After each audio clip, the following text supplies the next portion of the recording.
Hi everyone, welcome to my weekly how-to video, and for this week's tutorial we are going to be following on from last week's where I showed you how to thread up your sewing machine and to make your first basic stitches, and today I'm going to show you how to use the other stitches, how to create a crib sheet for those stitches so that you have an easy referral for when you're wanting to go ahead and do your work, and how to change your lengths and widths of stitches. So let's get started. Something I like to do when I get a new sewing machine, and I would certainly recommend for newbies to sewing, is to give yourself a crib sheet, because as much as most machines have all the stitches printed on them, it is really good to go through every one of these and to sew them onto some scraps of fabric and keep it as a reference, because sometimes the stitches, most times to be honest, the stitches on here do look different and they come out differently to how you would expect them to. So I'm gonna do that first so that we can see what stitches we've got, and I literally start at number 1 and I work my way through.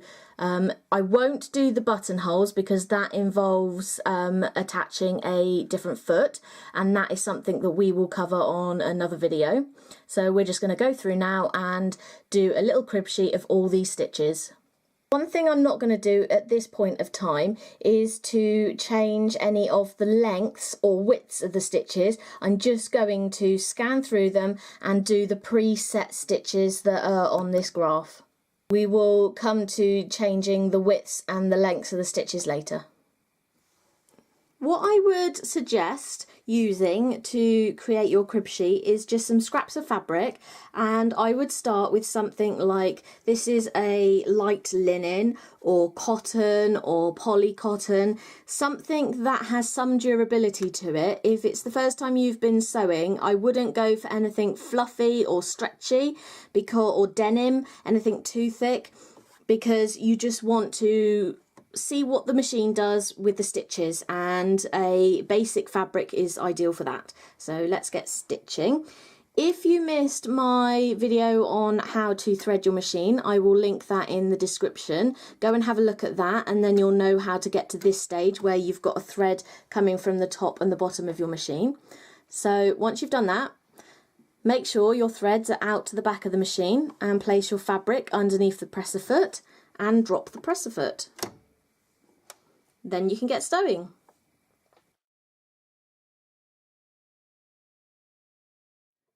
When you get to the end of your first line of sewing, there are a couple of ways of turning it around so that you can do your next line, and one of the ways is just to lift the presser foot, turn it to a 90°, drop the presser foot, do a couple of stitches, lift the presser foot, turn it another 90°, and then you're ready for your next line of sewing. Some of you may have noticed that that second line is the same as the first, and that is because the first line, the needle position is to the outer edge of the presser foot. The second line is in the centre of the presser foot. So all it's doing is it's moving the position of the line of sewing, and with certain techniques that is important, but for this it's just going to show up as 2 straight lines of sewing. The other way to turn your stitching around is to lift the needle, lift the presser foot, and then just carefully position it back where you're wanting your next line of stitching to be, and you can then carry on. The only thing with that is that at the top and the bottom of each line you will end up with a loop of thread, which you could cut off, it's not an issue. This is only a practice piece after all. Now, although you can move the position of the needle using either of those 2 techniques, for this example I'm going to continue stitching from top to bottom, so I am going to cut the threads and return my fabric to the top with each new line of stitching, because I want the stitches to show up the same way that they're showing up on the diagram. Although that won't be an issue with these first 3 lines of stitching, because they are all straight lines, it's not going to matter too much.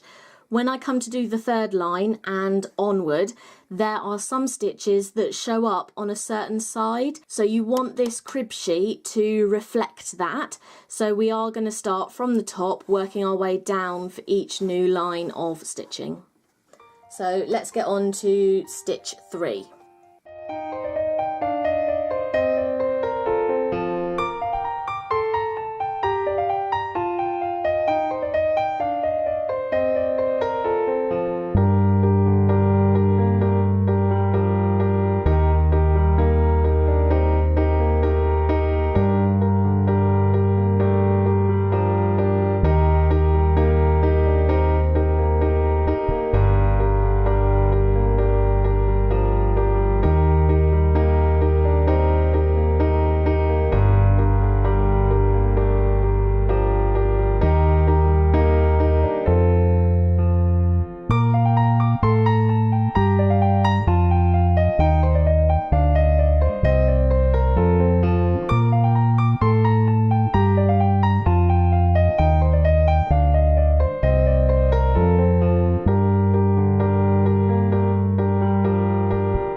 Eagle-eyed of you, I have run out of space and I have 1 stitch left, so I'm just going to do it along the top edge here.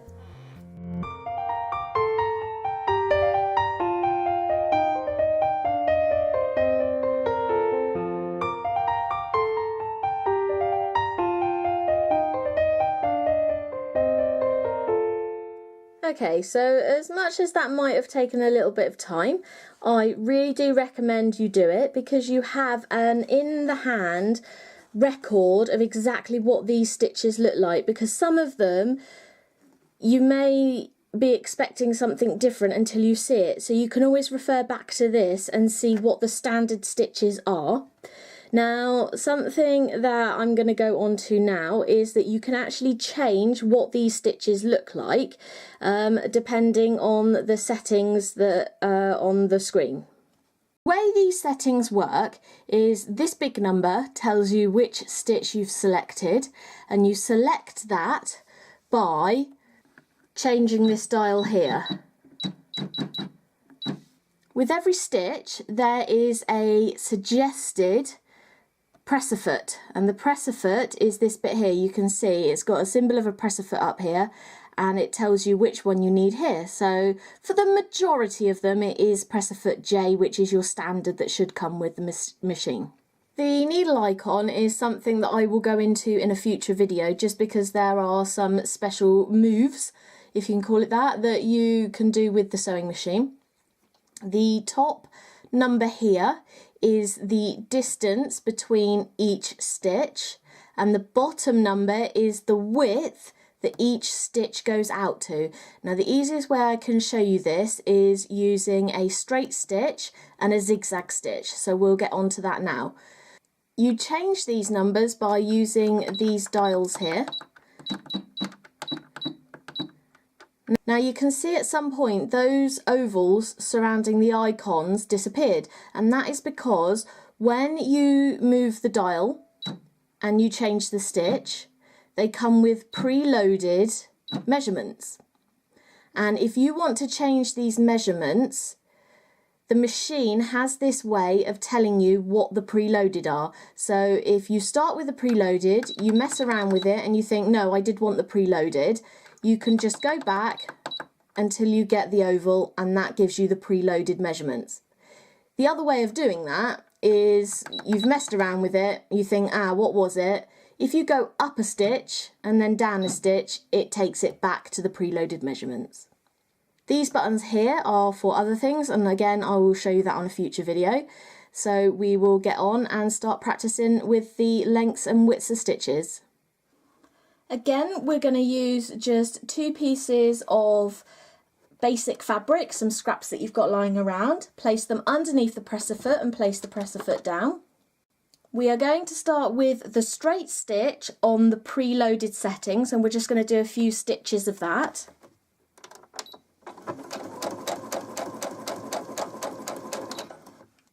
I'm now going to turn the machine up to the longest stitch setting for this stitch, and I'm going to work my way. I'm going to do 5 stitches of that length, and then I'm going to reduce it by the increment that it gives me and do another 5 stitches, and so on until I get to the smallest increment.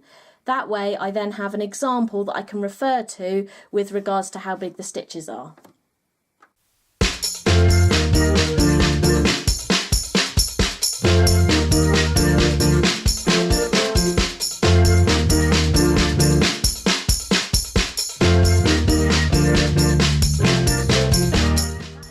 As it's letting me go, and that is 0.2, and from what I understand that is 0.2 of a millimetre. So we go from the largest stitch, which is 5 millimeters, all the way down to 0.2. I'm going to do the same for this zigzag stitch as I did for the straight stitch. I'm going to do a few on its preset, then I'm going to enlarge it to its largest width and then reduce it down as I go down the length.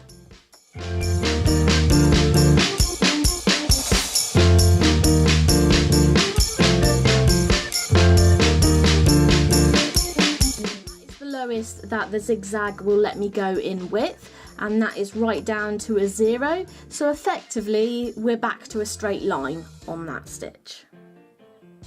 These are our 2 lines of stitches, and you can see the top one demonstrates the length of a stitch, and that is the time between each punch through of the fabric.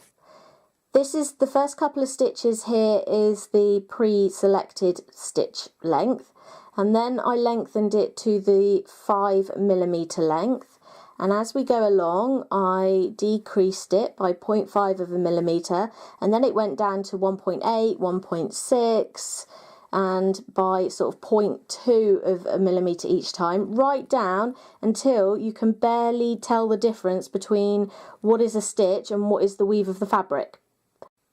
Then with the zigzag stitch you have the pre-selected size, the first couple of stitches, and then I went to the widest stitch, and that is designated by how far apart the punches through the fabric are made.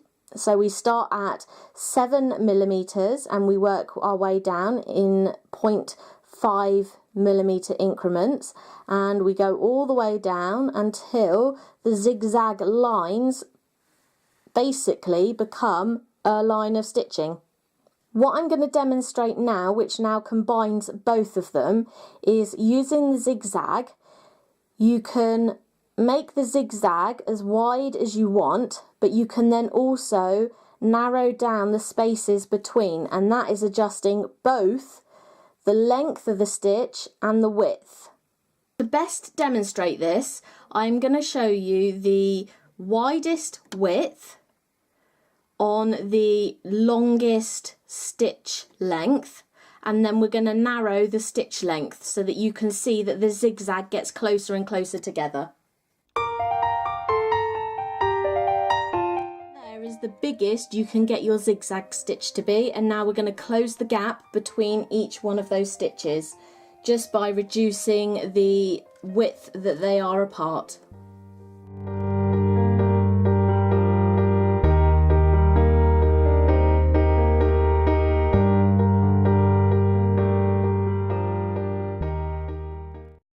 Biggest zigzag stitch, and it starts at being 7 millimeters across, and between each point it is 4 millimeters. So as we go down, the 7 millimeters remains, but I decreased the width between each stitch, so it went down by 0.5 of a millimeter each time, until we got down to just 0.1 of a millimetre, and this stitch is one of my favourites when I'm doing decorative stitching, and so basically doing a plique, I like to use this sort of range of stitching. Hopefully, now that you have your 2 sample sheets, it will seem a little bit less scary. If anything, these are good for just giving it a go. You don't have to worry about how it looks, how neat it is, how straight the lines are. You're just getting to grips with using the sewing machine and what it can do. I hope that all made sense. Thank you ever so much for watching. I will be back again next week with my next how-to, and I will go over some of the stitches that I purposely left off of the crib sheet to show you in another video.